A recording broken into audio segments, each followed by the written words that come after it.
Դաս 38-ի շարունակությունը 502 խնդիր, ճամբարում հուլիսին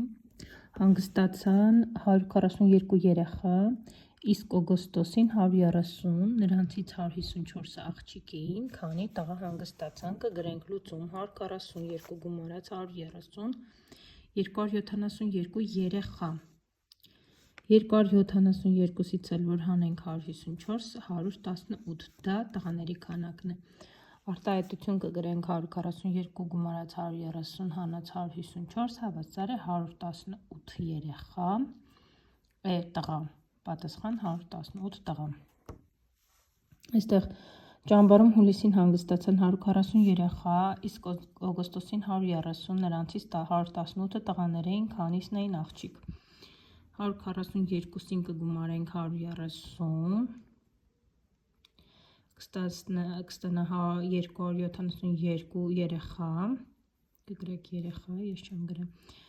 և 272-ից որ հանենք 118 տղաների քանակը,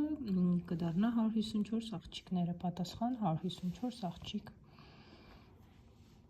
Դատարկ ջրավազանը առաջին խողովակով լցվեց 1350 լիտր ջուր, իսկ երկրորդով 480 լիտր։ Տնկիները ջրելու համար պապիկը այդ ջրից օգտագործեց 1580 լիտր, որքան ջուր մնաց ջրավազանում, այսպես կգրենք, արտահայտությունը կանենք 1350 գումարած 480 հանած 1580, 250 լիտր, պատասխան 250 լիտր։ Ուրեմն ջրավազանում կար 2600 լիտր ջուր, օրվա ընթացքում լցվեց ևս 1800-ը, այգեգործը տնկիները ջրելու համար օգտագործեց 2460 լիտր, որքան ջուր մնաց, սկզբում կգումարենք իրար, հետո այդ քանը ինչքանը որ օգտագործել էր, այդ ստացված թվից կհանենք, կստանանք 1940 լիտր, պատասխան մնաց 1940 լիտր։ Այստեղ 504-ը երկու բաժին գաթա պատրաստելու համար անհրաժեշտ է 800 գրամ ալյուր, 10 անգամ պակաս կարագ, որքան կարագ է պետք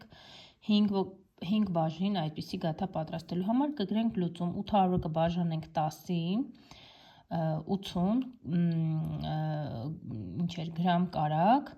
դա 2 բաժնի համար է, այնուհետև 80-ը կբաժանենք 2 մասի, կգրենք 40 գրամ կարագ, դա 1 բաժնի համար է, այստեղ կգրենք գրամ, 4 անգամ